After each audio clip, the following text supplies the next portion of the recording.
5वें श्लोक का संक्रांति चल रहा था। वासनात्मिकाया प्रवृत्तिर्वशो भूत्वा न कोपि तुष्टिं स्थातुं शक्नोति विना ब्रह्मविद्वर्यम्।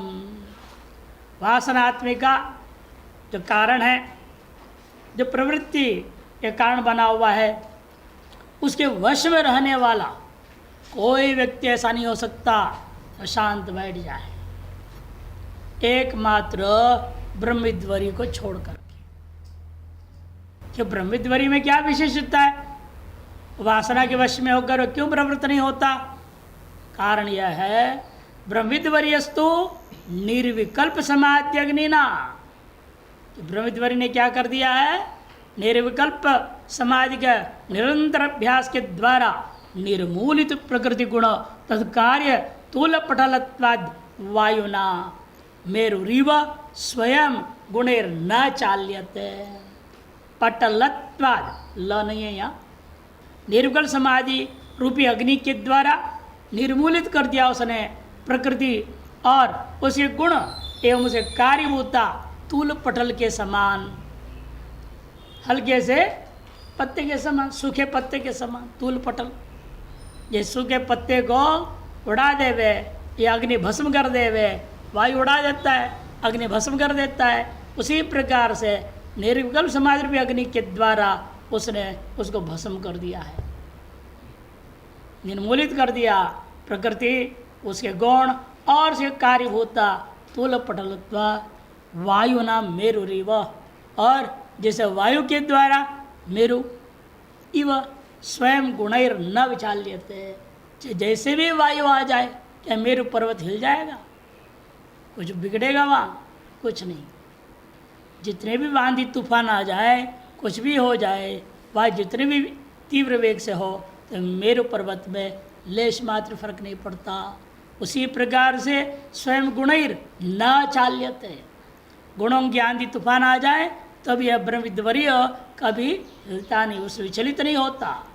किंतु निष्क्रिय ब्रह्मात्मना तूष्णीमेव तिष्ठति। अब निष्क्रिय ब्रह्मात्म स्वरूप से अशांत बैठा रहता है, सभी को देखते रहता है। कैसे रहता है वो भी आगे कहेंगे। उदासीन उदासीनो गुणेर्यो न विचाल्यते। उदासीन के समान वह शांत बैठा रहता है और इन गुणों से कभी विचलित नहीं होता। इति स्मरणात् ततो ब्रह्मविद्वर्य एक एव तूष्णीम स्थातुं शक्नोति न तत्वन्यत्यर्थः। निष्कर्ष निकला जो ब्रह्मविद्वर्य है वही एकमात्र व्यक्ति संसार में है जो सर्व कर्म वास्तविक परित्याग करते, सर्व क्रिया परित्याग करता हुआ शांत बैठ सकता है, दूसरा कोई नहीं हो सकता। टिप्पणी में केवल अवशा पर विशेष बोल रहे हैं। अवशा का 3 अलग अर्थ ले रहे हैं। अइति ब्रह्म, ऐत्रेय आरण्यक में कहा अस्य वश इति अवशा, ब्रह्म के वश में, अर्थात ब्रह्माधीन ही वह इत्यर्थ। ब्रह्म के अधीन ही सब वास्तु प्रवृत्त हो रहे अपने अपने कर्मानुसार। प्रमाण क्या है? भीषास्माद् वा तपवते भीष उदेत सूर्य इत्यादि प्रमाण है। सूर्य चंद्रमा भी क्यों न हो, वायु क्यों न हो, सब उस ब्रह्म के भय से, उसके शासन के भय से प्रवृत्त हुए हैं।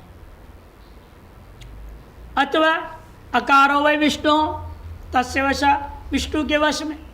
ये संसार की स्थिति काल में इसे परिपालन कौन करता है? विष्णु है। वही प्रेरणा देता, अच्छा कर्म करने, बुरे कर्म करने से आप ही के कर्माधीन होकर आपको प्रेरणा देते रहता है अंदर बैठे बैठे। वो अंदर सभी के हृदय में है, अंतर्यामी के रूप में रह करके आपको जो नियमन कर रहा है। स्वच्छंदता पूर्वक भी जाने नहीं देगा आपको और सीधे पर पुरुषार्थ की ओर भी जाने नहीं देगा। आपके कर्म के अनुरूप आपको फल प्रदान करना उसका काम रहता है। आप ये कर्मानुसार आपको अंदर बैठे हुए प्रेरणा देते रहता है। उसी के वश में हम लगे हुए हैं। अथवा तीसरा अर्थ अकारो वही सर्वावाक, वाक शब्द है ना वेदाः, वेदाधीन होकर सब लगे हुए हैं। जो भी मनुष्य यदि है वो वेदाधीन चलेगा। जो पशु है तो उसको वेद से क्या लेना देना है ना?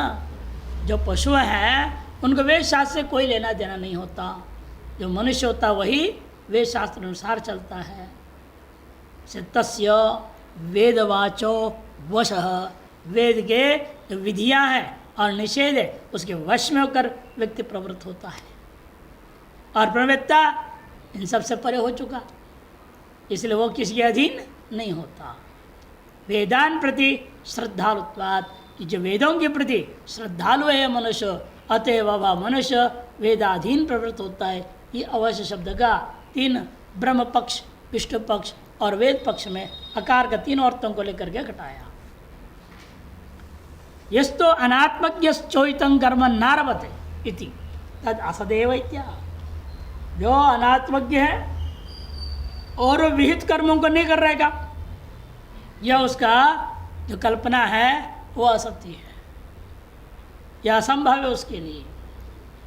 इत्याह, तो अगले श्लोक आरंभ होता है। संक्रांति कहते हैं ननो सर्वं कर्म संन्यस्य करपादादीन्द्रिय ग्राम रुद्ध्वा बहिस्तूष्णिम स्थाणुवद् नैश्चल्येन स्थातुं शक्यते एव। अरे क्यों नहीं होगा? सर्वकर्म संन्यास करके हाथ पैर आदि सगल इंद्रियों को बांध करके रोक करके बाहर से हम चुपचाप बैठ जाए। बाह्य रूपेण तूष्णिम स्थाणुवत्, ठोंठ के समान, पत्थर के समान क्यों नहीं बैठ सकते हैं? बैठ जाएंगे। इसका नाम काष्ठमौन। काष्ठमौन का अभ्यास करने वाले ऐसे होते हैं। निश्चल्येन स्थातुं शक्यते, निश्चलता पूर्वक हम बैठ सकते हैं। इत्याशंकायाम, ऐसी पूर्व पक्ष आशंका करें, सिद्धांत कहते हैं न, ये नहीं हो सकता। बंध मोक्षयोर गतिम स्वाधिकारं च विज्ञाय, बंध और मोक्ष इनके गति एवं अपने अधिकार को न जानता हुआ व्यक्ति किं कर्मणा निष्फलेन क्लेश भूष्ठेन इति दुरहंकारेण, क्या करना है कर्म वर्म करके निष्काम भाव से करो, ये करो वो करो, है ये सब बकवास है। किं कर्मणा निष्फलेन, फल ही नहीं उसकी, और क्लेश भूष्ट है वो। इति दुरहंकारेण, दुरहंकार पूर्वक, दुरभिमान पूर्वक मुक्ति के साधनों को भी त्याग देता है। मुक्ति साधनम वैदिकं कर्म सर्वं संन्यस्य, वैदिक सकल कर्मों को त्याग करके यह तूष्णिम तिष्ठति, जो चुपचाप बैठता है उसको शास्त्रकार ने क्या कहा है? स दंभाचारित्याह, वह ढोंगी है। वो उसको हिंदी वाले क्या कहते हैं? ढोंगी।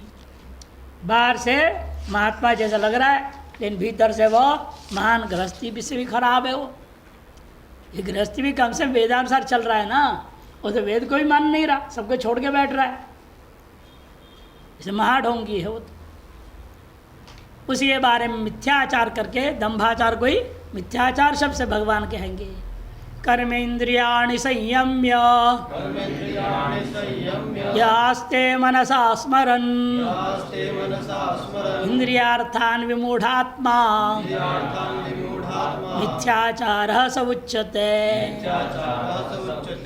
कर्मेन्द्रियाणि संयम्य यास्ते मनसा स्मरन् इंद्रियार्थान् विमूढात्मा मिथ्याचारः स उच्यते।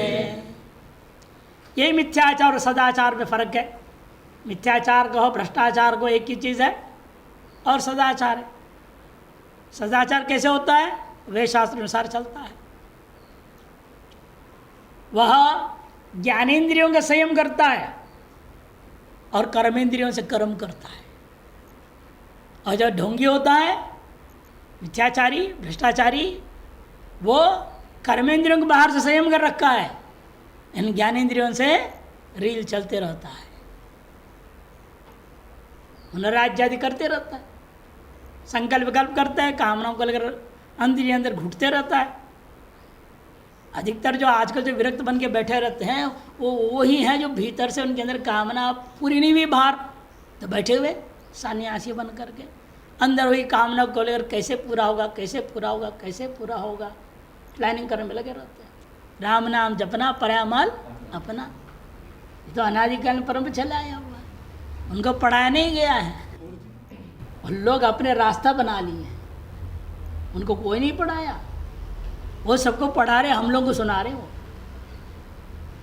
बड़े चालाक हैं ये, देखने में अनपढ़ होते हैं लेकिन अंदर से बहुत चालाक। वो अपने जो कुकर्म के लिए आड़ बना लिया।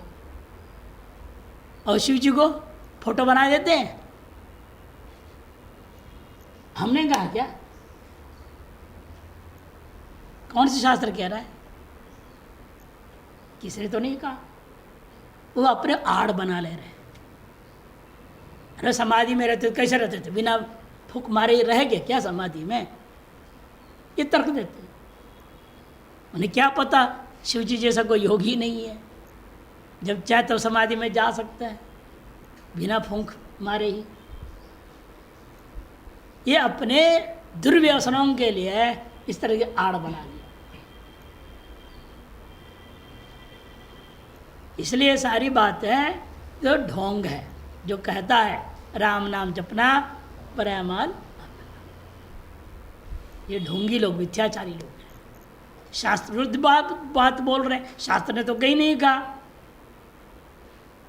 शास्त्र ने कहा क्या? भगवान का नाम जपते रहो, दूसरे का माल लूटते रहो। कौन सी शास्त्र है? प्रमाण दो। ये तो लोगों ने अपने दुर्व्यसनों को छिपाने के लिए आड़ उनका बना लिया है, और कुछ नहीं है। इसे मिथ्याचारियों की बातों में नहीं आना चाहिए। कर्मेंद्रियाणि संयम, इन्होंने कर्मेंद्रियों का संयम किया है, ज्ञानेंद्रियों का संयम नहीं किया। यास्ते, इसलिए क्या कर रहे? मनसा स्मरण, मन ज्ञानेंद्रियों से, अंतःकरण से स्मरण किए जा रहे। अपनी वासनाओं की, अपनी जो है कामनाओं को लेकर के कुड़कुड़ाते भीतर जो है पड़े रहते हैं। बाहर से बड़े ढोंग कर रहे, बढ़िया भस्म लगाएंगे, सब लगाएंगे, खूब काम करते हैं, बाहर से नाटक की कोई कमी नहीं करते। इंद्रियार्थान विमूढ़ात्मा मनसा किम स्मरण, मन के अंदर किसका स्मरण कर रहे हैं? इंद्रिय के विषयों को स्मरण कर रहे हैं। ऐसा जब विमूढ़ात्मा है सा, उसी को मिथ्याचार उच्चते है, उसी को मिथ्याचारी, भ्रष्टाचारी ऐसा कहा जाता है। शांकर भाष्य, कर्मेंद्रियाणि इति, कर्मेंद्रियाणि मन हस्तादीनि संयम्य सहृत्य यास्ते तिष्ठति।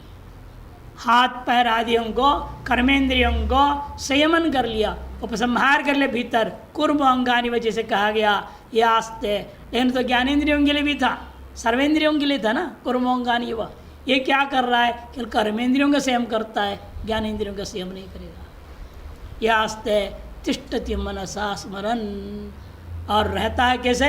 मन से स्मरण करता हुआ। किनका स्मरण कर रहा है? चिंतन इंद्रियार्थान विषयान, इंद्रिय के अर्थ शब्द रस रूप गंध आदियों को स्मरण करता हुआ, उन विषयों का चिंतन करता हुआ रहता है।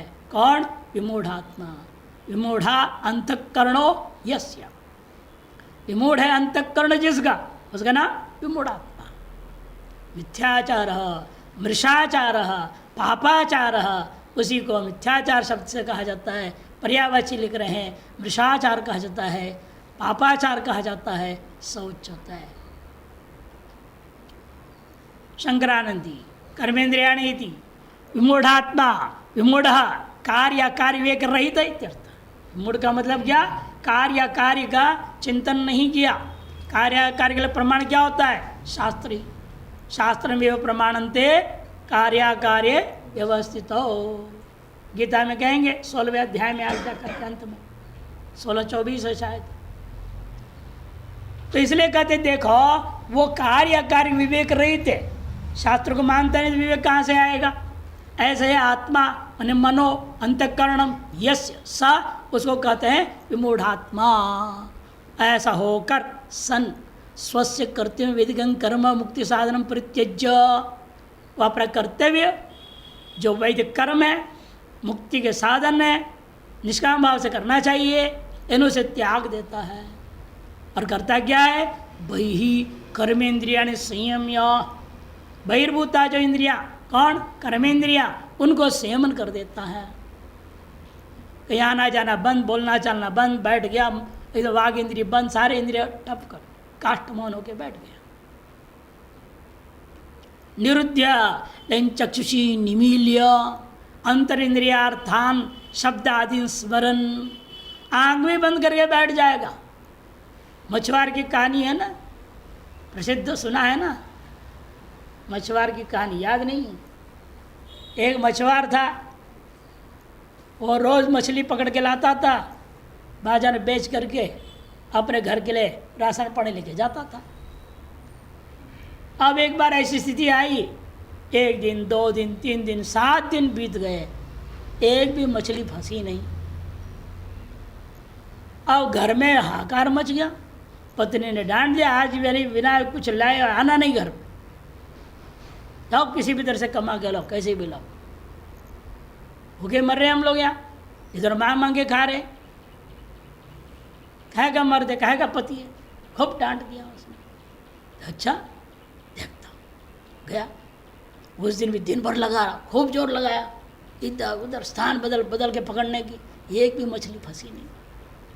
बड़ा दुखी हो गया, दुखी होकर के आंख बंद करके बैठ गया बढ़िया से, और आंखों से आंसू आने लगे, रोने लगा, दुख के मारे रो रहा है। अब सायंकाल का समय हो गया था, लोग गंगा जी आए, आरती वारती करते हैं लोग, जाते हैं। उन्होंने देखा ये तो बड़ा महात्मा, गजब महात्मा है ये तो, क्या भक्ति में इसकी आंखों में आंसू बह रहा है। लोगों ने गंगा जी तो भूल गए, उसी की आरती उतार दी, उसी को मिठाई चढ़ा दी, उसी को दक्षिणा चढ़ा दिए। थोड़ी देर में देखिए क्या हो रहा है, कुछ कुछ हो रहा है लगता है मेरे सामने। हल्का सा आंख खोल के देखा, अरे जब फुट आंख बंद कर लिया, देख लिया उसने, तो गजब हो रहा है, मालूम हो रहा है। खुशी हो गई, आंसू आना बंद हो गया। उन्होंने तो क्या बात, अचानक आंसू आना बंद हो गया। उन्होंने सोचा समाधि में चला गया, टाइम हो गया, अपने अपने घर चले गए। घर चले तो देखा यह क्या मिठाई है, ये फल है, सब कुछ है, पैसा भी, लोगों ने दक्षिणा भी चढ़ा रखी, सबको लिया, अपने घर गए। ये मिथ्याचारियों का यही हाल होता है। बाहर से बड़े ध्यान बढ़ रहे, चाक्षु आंख बंद कर लिया, भाव से आंसू आ रहे हैं। अरे किस लिए आ रहे हैं, अंदर से क्या, कौन जाने बाहर से। बाहर लोग देख रहे बड़े भक्ति भाव से, आंखों में आंसू आ रहे, वो दुख से रो रहा था बेचारा। वही मछुआर की कहानी, सब ढोंगियों की कहानी बराबर है। कामना पूर्ति ना होने से बाहर से पूरी नाटक रचते हैं। मेरे गया नहीं बता रहा था, गुरु आश्रम में भी गाता था बेगूसराय से। जब भी घर में लड़ाई झगड़ा हो जाए, गाली गलौज हो जाए, उसकी बेइज्जती हो जाए, वो 10 दिन रहेगा आश्रम में और फिर चला जाएगा। वो जब मोबाइल वोबाइल तो थी नहीं, तो नाते पोते को फोन आता तो भागते ही, आजकल जैसे होता है वैसे ही 10-15 दिन के बाद वो भूल जाता था, जो हो गया हो गया। तो यहाँ खाया पिया सेवा हुआ करता था, चल जाता। लेकिन यहाँ जब आता था आश्रम में, किसी को पता ही नहीं लगता था वो क्यों आया है। लोग तो बड़े गुरु भक्त है, ये तो क्या सेवा कर रहा है, दिन रात लग जाता था। वहाँ की बात भूलने के लिए दिन रात लगता था, भूल गया तो फिर वापस लौट जाता था। और हम लोग सोचते थे बड़ा गुरु भक्त है ये तो, जब भी आता है बस सत्संग कीर्तन, इसके अलावा दिन भर सेवा में, जहाँ जिसने जो भी कहा फटाक से करना शुरू कर दिया। जब एक बार बहुत दुखी हो के आया, गुरु जी ने उसको संन्यास लेने बोला, तब असलियत पता चला हम लोग, ये महाढोंगी था। गुरु जी ने बोले संन्यास लोग काहे परेशान होते, इतने वर्षों से मैं देख रहा हूँ, तो अब होने की जरूरत नहीं, यहीं रहो, हम संन्यास देते हैं, लाल पहन लो और सेवा तुम जितनी हो सकते करते रहो। वो नाराज हो गया, बाबा जी क्या बोल रहे हैं आप, हम सन्यासी हो जाएंगे। अरे डांटी तो क्या है, बहू तो डांटी, पिटा तो क्या है, बेटा तो पिटा, क्या होता है, सन्यास लेनी इस बात से। बिगड़ गया वो। गुरुजी भी देखते रहे क्या हो गया इसको, जी एकदम बिगड़ रहा है। तब पता चला इसके सारे गुरु भक्ति ढोंगी था। और भाई सारी देखो कितना संयम से काम करता था, सेवा करता था, अंदर ही अंदर बात दूसरी रहती थी। इसको यहाँ दंभाचार, मिथ्याचार आदि शब्दों से कहा जाता है। तो वैदिकं कर्म मुख्य परित्याग करके वो क्या करता है, कर्मेंद्रिय ने संयम निरुद्य चक्षुषी, इस पर बोल रहा था, चक्षु को भी आंख बंद कर लिया उसने। अंतर इंद्रियार्थान, इन भीतर ही भीतर क्या कर रहा है वो, इंद्रियार्थान, इंद्रिय के पदार्थ कौन, विषय कौन है, शब्दादि स्मरण, शब्दादियों का स्मरण कर रहा है, चिंतयन यह आस्थे ब्रह्मविद अहमेव कर्म संन्यास कृतार्थोस्मि, और अपने आप को क्या मान रहा है, मैं ही ब्रह्मविद हूँ, कर्म संन्यास के द्वारा कृतार्थ हो गया हूँ। इति स, ऐसा जो सोच रहा है व्यक्ति, स मिथ्याचारो असदाचार कपट चारित्र आत्मवंचक इति सद्गुरुच्यते है। ऐसे व्यक्ति को कहा जाता है मिथ्याचार है, असदाचार है, कपट चरित्र वाला है, अपने आप को ठग ले रहा है, आत्मवंचक है। कई आते हैं यहाँ, गृहस्थी भी है, बोला हम साधुओं से अच्छे हैं, बोलते हैं, क्या कमाल है भाई, इतना ही तो कहा कम से कम साधुओं से अच्छे, बोले हम ब्रह्मज्ञानी ही तो नहीं बोल रहे। और ये तो ढोंगी बोलता है मैं, मेरे जैसे कोई ब्रह्मज्ञानी ही नहीं है, ब्रह्मविद हम एवं, वो भी मैं ही एकमात्र ब्रह्मविद तो बोलता है। मैंने सर्वकर्म संन्यास करके बैठा हूँ, मैं कृतार्थ हो गया।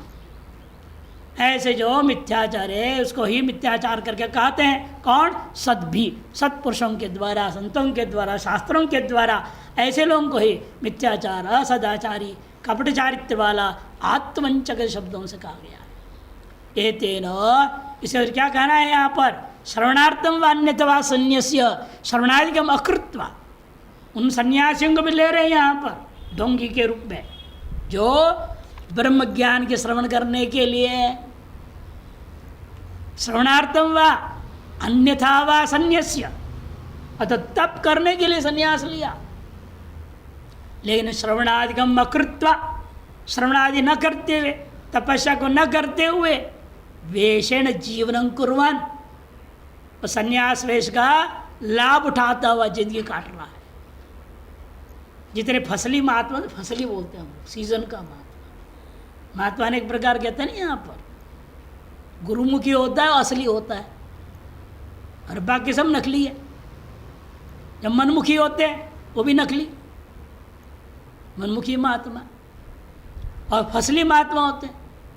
अब धान रोपाई हो गया है, बारिश हो रही है, यहाँ की क्या, वहाँ बैठ के क्या करने, घर में, यहाँ आ जाओ, यूँ तिलक गया तो यूँ तिलक लगाएंगे, ऐसे सफ़ेद रखेंगे। 2 महीने पहले से उनकी प्लानिंग चलती है, दाढ़ी वाड़ी छोड़ देते हैं, 2 महीने से दाढ़ी मुझ कुछ नहीं करते,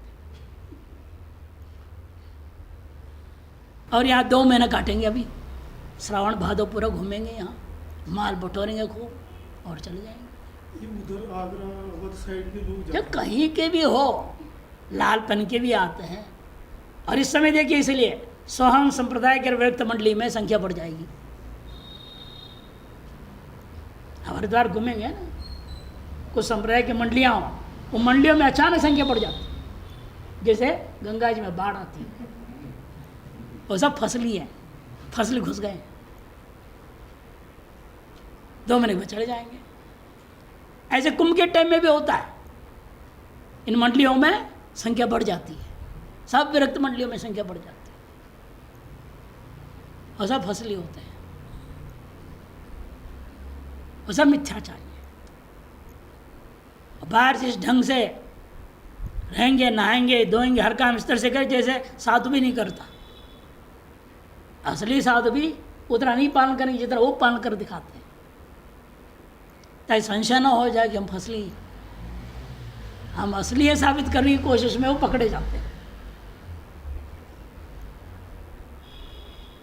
इसे कहते हैं कि ये सब जो है वेश के द्वारा अपने जीवन निर्वाह कर रहे हैं। वेशेन जीवनं कुर्वन् संन्यासेन कृतार्थो मिति, कि लालपने मास में कृतार्थ हूँ यूँ समझते हुए, यो यतिर मन्यते, जो अपने आप को साधुवेश में ऐसे मान रहा है, सोपि वह भी मिथ्याचार ये वही थी सूचितम भवती, वह भी मिथ्याचारी है। यह बात यहाँ संकेत से कह दिया गया। टिप्पण कर्मणा बधते जंतो, कर्म से जीव बंधन में आता है। मनयो मनुष्याणाम कारण बंध मोक्षयो इत्यादि श्रुतिभ्य जायते कर्म कारण करणे न विशेष। कर्म करो न करो कोई फर्क नहीं पड़ता है। क्यों? कथन कर्म करोगे ये कह रहा है सफाई कर्मणा बद्धते जंतु, बंधन में मारेंगे। कर्म करूंगा तो बंधन, नहीं करूंगा तो हाँ, अकरणे तो प्रत्यवायात बंध, प्रत्यवाय लागू होगा उस वजह से बंधन में पड़ेंगे। अच्छा करने पर भी बंधन, ना करने पर भी बंधन, उससे अच्छा है कि हट जा, हटाओ से हट जाओ। ऐसे सोच के लोग संन्यास ले लेते हैं। तस्मात् त्याग एवं श्रेयानिति चेद आहा, इसे त्याग करना ही ठीक है कर्मों को। ऐसे यदि कोई अज्ञानी अविवेकी के द्वारा तर्क पूर्वक कहा जाता है, शास्त्र पर आधारित तर्क भी दे रहा हो तो भी उसे लिए कह रहे नहीं नहीं कर्मेंद्रियाणि थी त्वं पदार्थ विवेकाय अतः तक प्रत्यक तत्व विवेकाय थी पाठ भेद है। संन्यास सर्वकर्मणाम श्रुत्य विहितो यस्मात् तत्यागी पतितो भवेत्। क्योंकि त्वं पदार्थ विवेक करने के लिए ही सर्वकर्मों का संन्यास शास्त्रों ने विधान किया है। प्रत्येक तत्व या त्वं पदार्थ इसका विवेक करने के लिए ही सभी शास्त्रों में संन्यास का विधान किया गया है। लेकिन आप यदि संन्यास लेकर के त्वं पदार्थ विवेक नहीं कर रहे हैं तो आप दंभाचारी कहे जाएंगे। वही समझा रहे संन्यास सर्वणाम श्रुत्या अभिहितो यस्मात्, जिसे श्रुति के द्वारा इस प्रकार से वर्णन किया गया है। तस्मात् इसलिए तत्यागी, ऐसे कर्म को जो त्याग देता है, मैंने कर्म को त्याग करने का मतलब क्या? तो कर्म त्याग किस लिए? तुम पदार्थ विवेक करने के लिए। इन तुम्हें विवेक करना भी त्याग दिया, वह पतितो भवे, निश्चित रूपेण वह पतित हो जाएगा। लाल वस्त्र पहनने के अधिकारी नहीं, संन्यास के अधिकारी नहीं है वो। जिस उद्देश्य यहाँ आए हो, संन्यास क्यों लेना है? तुम पदार्थ विवेक करने के लिए। मैं कौन हूँ इस प्रश्न के जवाब निकालने के लिए आपको संन्यास लेना है। और संन्यास ले करके ये काम नहीं कर रहे हो, आप अवश्य पतित हो जाएंगे। ये बोलता था भाई हमको बहुत इच्छा थी भारत घूमूं, लेकिन क्या करूं, ऐसा नहीं, टिकट कैसे लूँगा? बोलता था इसीलिए 1 2 3 ऑल इंडिया फ्री। अरे क्या मतलब है? बस देखो लाल पहन लिया, अब कोई टिकट नहीं पूछता, कुछ नहीं पूछता, पूरे भारत घूमता हूँ। और एक डायरी भी बना लिया उसने घूम करके 1 2 चक्कर में, कौन सी तारीख में कहाँ सबसे बड़ा भंडारा होता है। जब आदमी है और तारीख पर पहुँच जाएगा, कहेगा अमुक जगह से आए और आने जाने का भी टिकट का पैसा समझ। मैंने कहा क्या करते हो सब पैसे? फिर मौज करते, खाते पीते हैं इधर उधर, रखे क्या कर, किसके लिए करना है? ऐसे मिथ्याचारी लोग, इसे अपने मौज मस्ती निकालने, अपनी कामनाओं की पूर्ति करने के लिए वेश थोड़ी बनना है, वेश इसके लिए नहीं लेना है। इत्यादि धर्मशास्त्रेण च, इत्यादि धर्मशास्त्र से स्पष्ट कह दिया गया है। आप जो है आपका कर्म त्याग करने का अधिकार ये तब है जब आप त्वं पदार्थ विवेक या प्रत्येक तत्व विवेक करने के लिए आप तैयार हो तो। अतएव उपपन्नम यत् पूर्वमुक्तम, इसे जो पूर्व में कहा गया उपपन्न हो गया, युक्ति सिद्ध हो गया। न च संन्यासनादेव इत्यादि। अगले श्लोक में भाष्य अवतरण का कुछ नहीं है। किंच, और संक्रांति कहते हैं अनात्मज्ञस्य मोक्षः कर्म संन्यास अपेक्षा कर्म योग एवं सृष्टि इत्याह। अनात्मज्ञ है लेकिन मोक्ष भी है, मोक्ष को चाह रहा है, लेकिन आत्मनात्म का विवेक ज्ञान नहीं है।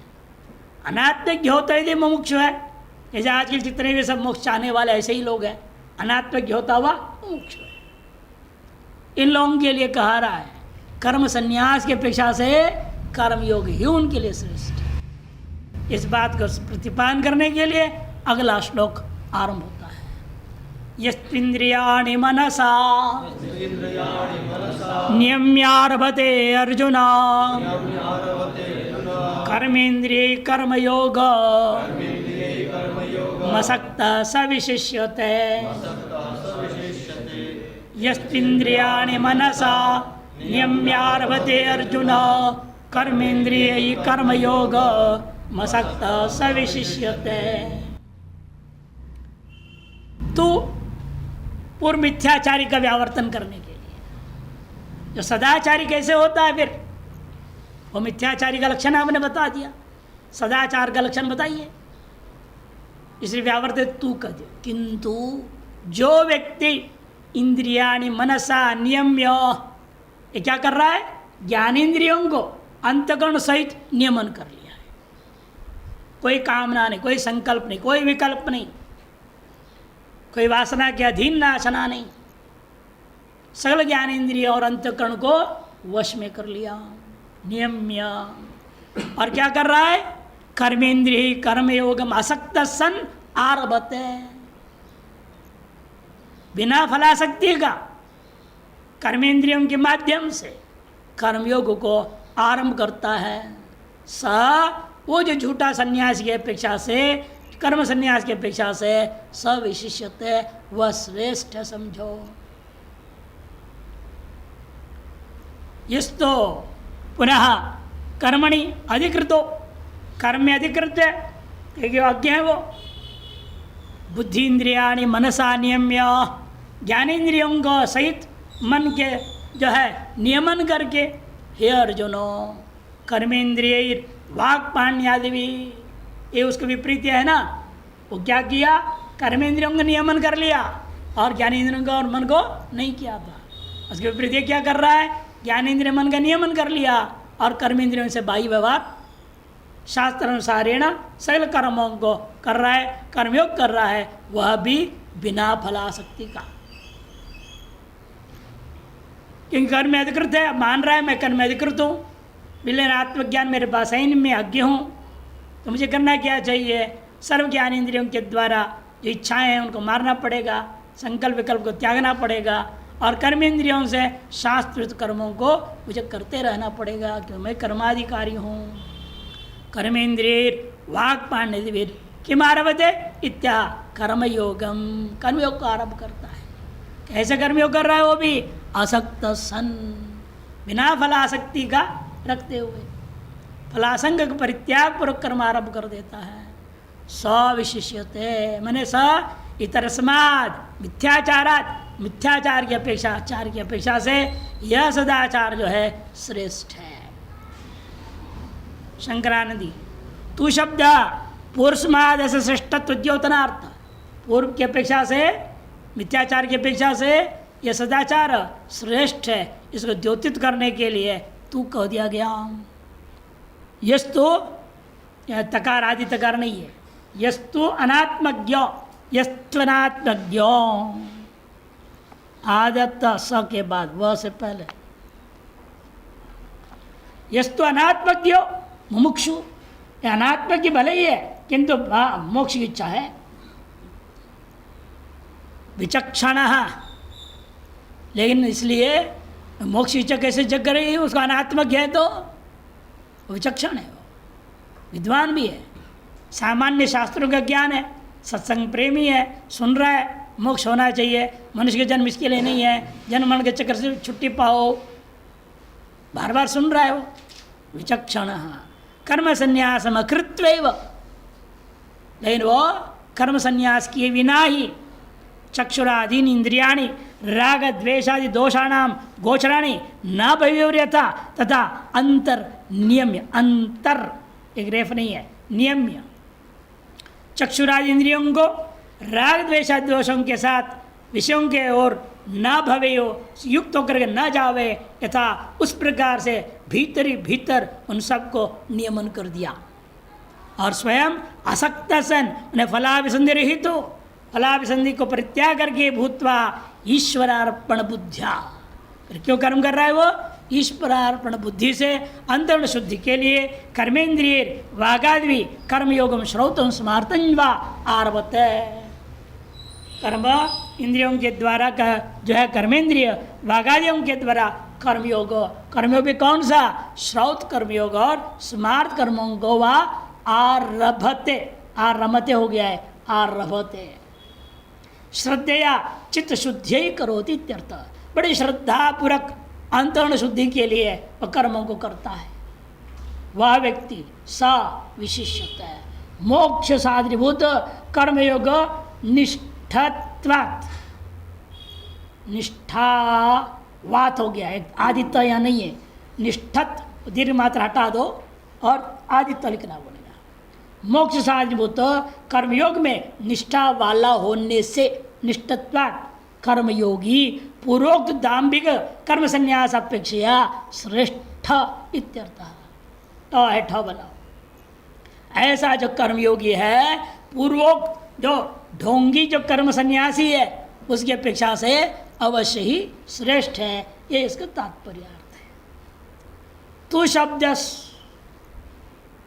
विमूढ़ व्यावृत्यर्थ। तू शब्द पूर्व श्लोक में जो कहा गया विमूढ़ है उसके व्यावर्तन करने के लिए। हे अर्जुन, ये संबोधन का तात्पर्य क्या है? हे अर्जुन इति संबोधन न त्वमपि कर्म कुर्वन् अन्वर्त संजो भविष्यसि। तुम भी निष्काम भाव से कर्म करते रहोगे, तुम्हारा नाम यथा नाम तथा नाम अन्वर्त संज्ञा वाला हो जाओगे। अब तुम्हारा नाम क्या है? अर्जुन। अर्जुन मैंने सीधा सा सरल हृदय वाला है, शुद्ध अंतःकरण वाला है। ये तभी संभव है तब निष्काम भाव से तुम कर्मयोग करोगे। ज्ञानेन्द्रियों का संयम करो, कर्मेंद्रियों से कर्म करो। कर्मयोग भी श्रौत या स्मार्त कर्मयोग फलासक्ति रहित होकर करना। कुर्वन्नन्वर्थो, ये भी अशुद्ध छपी है। कुर्वन्नन्वर्थो दो नकार रहेगा। कुर्वन्नन्वर्थो अन्वर्थ संजो भविष्यति ध्वनितम। विशिष्यते चित्त शुद्धिया ज्ञानवान भवति इत्यर्थ। उनके अपेक्षा से फर्क क्या होगा इसमें? इसमें ही फर्क होगा, चित्त शुद्धि के द्वारा ये ज्ञानवान हो जाएगा। खत्म। ज्ञान निष्ठोपाय स्थितो यतः तस्मा। जिसलिए ज्ञान निष्ठा का उपाय क्या है? कर्मयोग। उसमें स्थित है, इसलिए वो यथार्थ ज्ञान योग के माध्यम से ज्ञान प्राप्त कर लेगा। इसलिए दोनों श्लोकों को तुलनात्मक करें। इदम आश्चर्य, यह महान आश्चर्य है। जो यत कश्चित कर्मेन्द्रियाणि निगृह्णन् ज्ञानेन्द्रियाणि व्यापारेण पुरुषार्थ शून्य भवति। तो कोई ऐसा ढोंगी लोग हैं जो कर्मेंद्रियों को निग्रह कर रहे हैं और ज्ञानेन्द्रियों का व्यापार करता हुआ और पुरुषार्थ शून्य बैठे हुए हैं। उन ढोंगी और उसकी अपेक्षा से अपरस्तु तद विपरीत, उसके ठीक विपरीत ज्ञानेन्द्रियाणि निगृह्णन्, ज्ञानेन्द्रियों को निग्रह करता हुआ कर्मेंद्रियाणि व्यापारेण निष्काम भाव से कर्मेंद्रियों का व्यापार करता हुआ पुरुषार्थ भाग भवति और परम पुरुषार्थ के योग्य हो जाता है। यह अंतर को समझ करके व्यक्ति को अपना मार्ग को सम्यक प्रकार से तय करके चलनी चाहिए। जत एवं अतः, अगले श्लोक के उत्तरनिका में शंकराचार्य जितना ही लिख रहे हैं, यत एवं जिसलिए ऐसा है इसीलिए क्या करना है। कहेंगे नियतम कुरु कर्मत्तम, सीधे कहेंगे अर्जुन तू तो कर्माधिकारी ज्ञानाधिकारी नहीं, तू तो कर्म कर बस। नित्य नैमित्तिक जो कर्म है वो तुम करो, ऐसा कहेंगे। मुमुक्षोर नैष्कर्म सिद्धे मिथ्याचारत्वादो निवृत्तये च अवश्यं कर्म कर्तुमिति सूचितुम आह। मुमुक्षु को अपने नैष्कर्म्यता की सिद्धि के लिए अर्थात मिथ्याचार से निवृत्त होने के लिए अवश्य कर्म करते रहना चाहिए। इस बात को सूचित करने के लिए अगला श्लोक आरंभ होता है। नियतं कुरु कर्मत्वं कर्मज्यायो ह्यकर्मणः शरीरयात्रापि च ते न प्रसिद्ध्येद कर्मणः। नियतं कुरु कर्मत्वं कर्मज्यायो ह्यकर्मणः शरीरयात्रापि च ते न प्रसिद्ध्येद कर्मणः। कहते हैं इसलिए त्वाम, हे अर्जुन, तुम्हें क्या करना है? नियतम कर्म कुरु, नित्य और नैमित्तिक कर्म है उसको अवश्य करते रहना। वह भी किसी प्रकार की कामना न करते हुए करना, क्योंकि अकर्म की अपेक्षा से कर्म श्रेष्ठ है, न करने की अपेक्षा से करना श्रेष्ठ है। इसी को अंग्रेजी वालों ने क्या कहा, something is better than nothing. हमने उसे जोड़ दिया, nothing is better than nonsense. गड़बड़ करने की अपेक्षा कुछ ना करना ज़्यादा अच्छा है। बिल्कुल ना करने से कुछ करना ठीक है, लेकिन गड़बड़ ना करने की अपेक्षा से ना करना भी ठीक है। Nothing is better than nonsense. इसलिए कहते हैं देखो, आपको अकर्म की अपेक्षा से कर्म क्या है, ज्यायो शरीर यात्रा पिछते, और तुम्हारे शरीर की यात्रा भी अकर्म के द्वारा सिद्ध नहीं हो सकता।